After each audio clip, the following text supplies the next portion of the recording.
Olá, queridos. A gente vai conversar, então, sobre a pontuação agora, um conteúdo bastante importante para a nossa organização textual, né? Um elemento de conexão das ideias dentro do meu texto. Quando a professora fala em conexão, é justamente porque a pontuação tem uma participação muito importante dentro do texto, desde a identificação semântica do teu enunciado, né, a entoação dentro de um diálogo, a caracterização de uma mudança de discurso, uma mudança de personagem, enfim, ela tem um importante papel e é um papel assim de bastante importância para a nossa produção de texto, né? Tanto que ela é um mecanismo de correção dentro do meu texto, por ajudar a organizar as minhas condições dentro da ideia. A professora organizou os vídeos em dois momentos. O primeiro, então, falando da pontuação de forma geral, dentro dos aspectos gerais, né? 2 pontos, ponto e vírgula, as aspas, ponto de interrogação, exclamação, né? O próprio ponto. E um outro vídeo especificamente falando da vírgula, desde as proibições até a sua utilização obrigatória, né? Uma condição obrigatória dentro do texto, tá? Então, primeira coisa, o que é a pontuação? A gente diz que a pontuação está para a escrita, assim como a prosódia está para a fala. Elas desempenham, né, papéis muito semelhantes.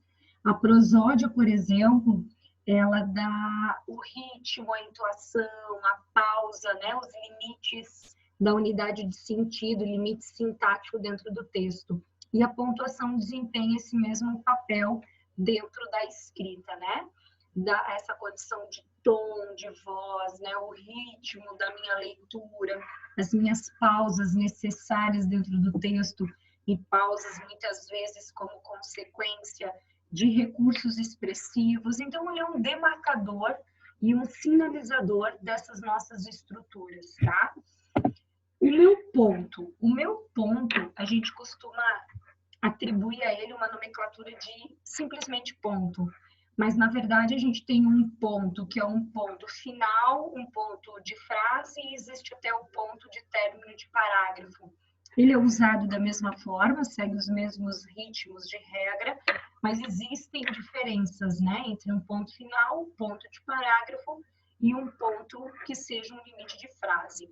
Mas eles indicam, então, por exemplo, o final de uma frase declarativa. Gosto de sorvete de limão. Ponto. Que pode ser só o término de uma frase, como pode ser o término de um parágrafo, uma coincidência. Serve para separar períodos, seja esses períodos simples ou compostos, né? Isso aqui, ó, é um ponto, por exemplo, que determina esse primeiro período, um ponto de frase, e esse aqui é chamado de ponto final, ó. Ele termina, por exemplo, essa minha construção aqui, que pode ser um determinante de um parágrafo. Ele ainda serve para abreviar palavras, como, por exemplo, AV, que determina essa condição de avenida, Vossa Excelência, o P, pontinho de página, o DR, né, de doutor, assim como a gente tem inúmeras outras representações de pronomes de tratamento, né, de outras condições, o V e o ponto, que é a nossa abreviatura do pronome de tratamento, um pronome mais informal, que é o pronome você, V e o ponto. Ele ainda pode ser utilizado em muitas situações, né, como uma própria, aqui ainda voltando, né, como uma própria condição de abreviatura de algumas outras determinações de palavras que a gente não tem aqui. Aqui a professora colocou a avenida e colocou algumas condições de vossa, por exemplo, pronome de tratamento, como vossa excelência, como página, como doutor, mas é muito mais extenso do que isso daqui, né? A gente pode usar em muitas outras situações, tá? Os 2 pontos, então, servem para iniciar a fala de personagens. O aluno respondeu 2 pontos, parta agora.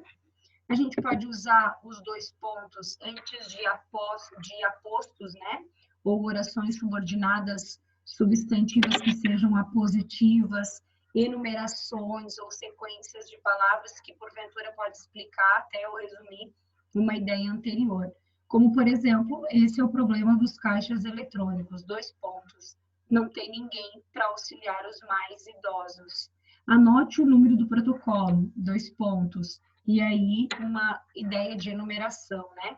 Precisamos comprar alguns itens que estão faltando, 2 pontos. E aí eu vou enumerando frutas, vegetais, né? Café, leite e etc. A gente encontra muito naqueles folderzinhos também, né? Nossa academia oferece 2 pontos. E aí eu começo a enumerar mesmo uma sequência, que pode ser lógica ou não, de uma condição de ideia, tá?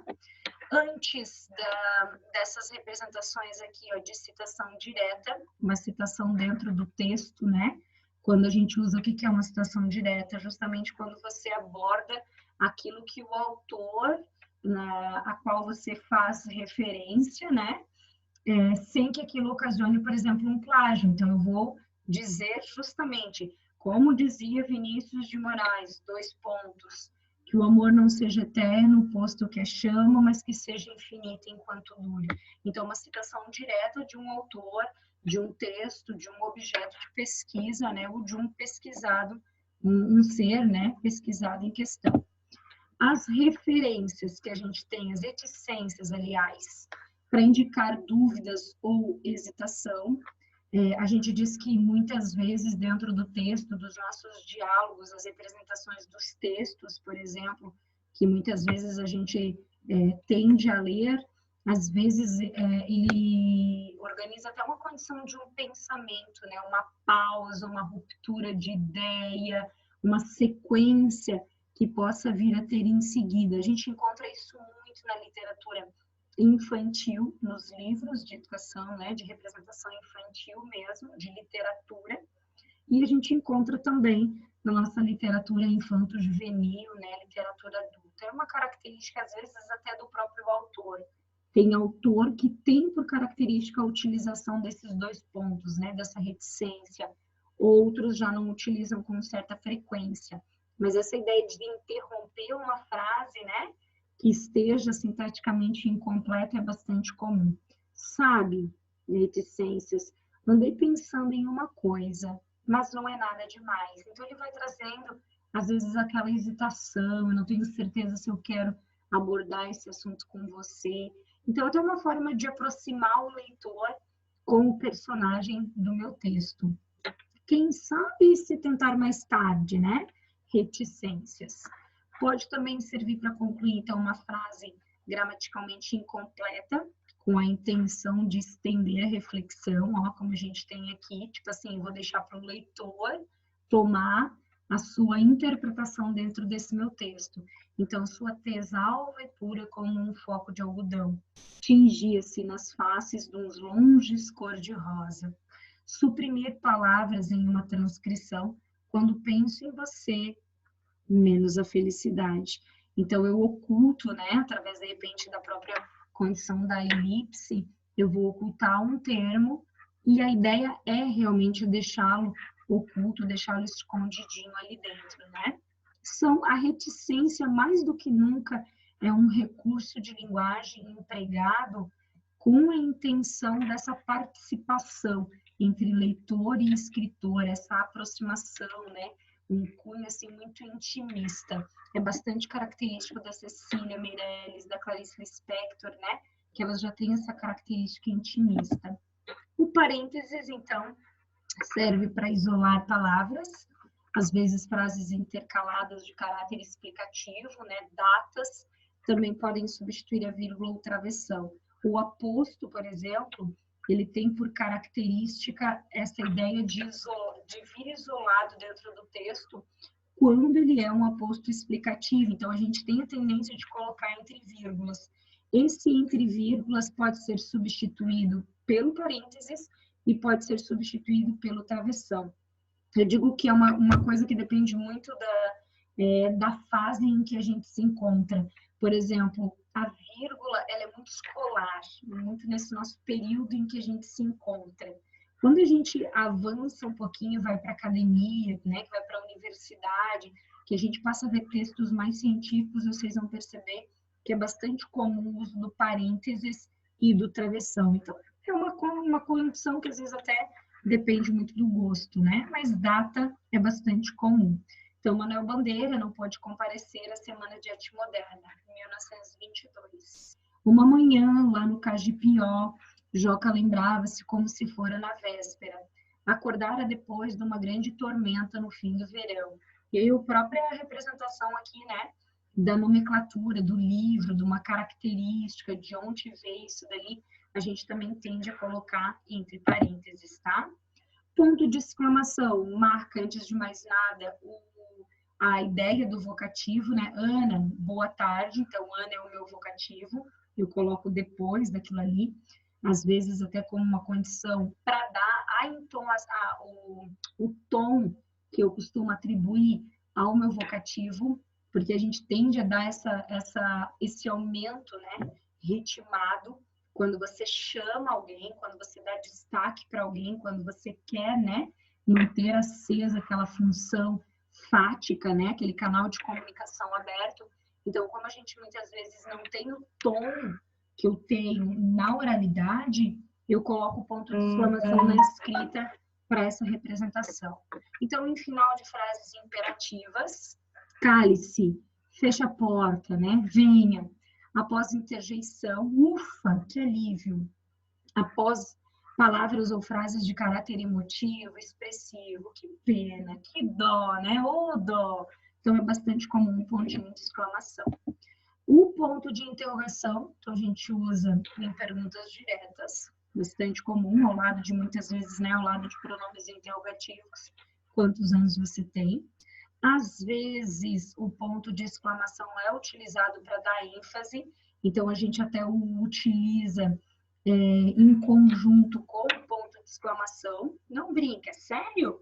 Então, para dar aquela enfatizada, né? Um ponto de interrogação seguido de um pontinho de exclamação. O ponto e vírgula a gente usa para separar itens. Lembra que o prof disse que a gente usa os dois pontos quando você vai usar um aposto enumerativo, uma enunciação, né? Itens de enunciação. Esses itens, eles são separados na sequência, né? Por ponto e vírgula, e o último item a gente coloca, por exemplo, um ponto final. Então, antes de iniciar aqui um exemplo, né? Antes de iniciar a escrita de um texto, o autor deve fazer-se as seguintes perguntas: o que dizer, a quem dizer, como dizer, por que dizer. Só no último, tá vendo que eu vou colocar o ponto de interrogação. Quais objetivos pretendo alcançar com este texto? Aqui foi um exemplo de perguntas, não quer dizer que precisam ser perguntas, mas é uma forma muito legal de exemplificar, porque o comum é você encontrar ponto e vírgula, ponto e vírgula, ponto e vírgula e o ponto final no último. Mas eu uso também para interrogações. Então, eu não ponho interrogação em todos. Eu coloco o ponto e vírgula e no último item eu coloco, então, o pontinho de interrogação, como a gente está acostumado, tá? Utilizamos ponto e vírgula para separar orações coordenadas que sejam muito extensas, justamente para o leitor não se perder. A gente diz que o ponto e vírgula, às vezes, é uma pausa um pouco maior do que a vírgula e menor do que um ponto final, né? Ou um ponto de período, por exemplo. Então, orações que sejam extensas, ó. O rosto de tez amarelenta e feições amarelenta, né? E feições inexpressivas, uma quietude apática, era pronunciadamente vultuoso, inchado, né? O que mais se acentuava no fim da vida, quando a bronquite crônica de que sofria desde moço se foi transformando em uma opressora asma cardíaca. Tá vendo que é bem extenso? Ponto e vírgula. Mas eu não tenho ponto final, ainda estou continuando. Então, os lábios grossos e inferior, um tanto tenso.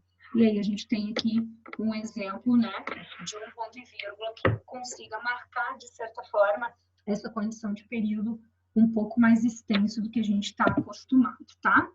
O travessão, então, a gente utiliza o travessão para iniciar a fala de um personagem dentro de um discurso direto.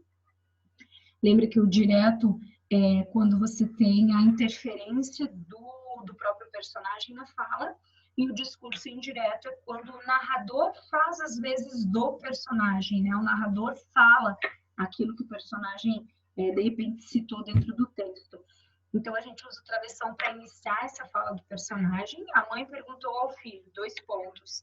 Esse travessão que está aqui pode ser substituído nesse discurso direto pelas aspas.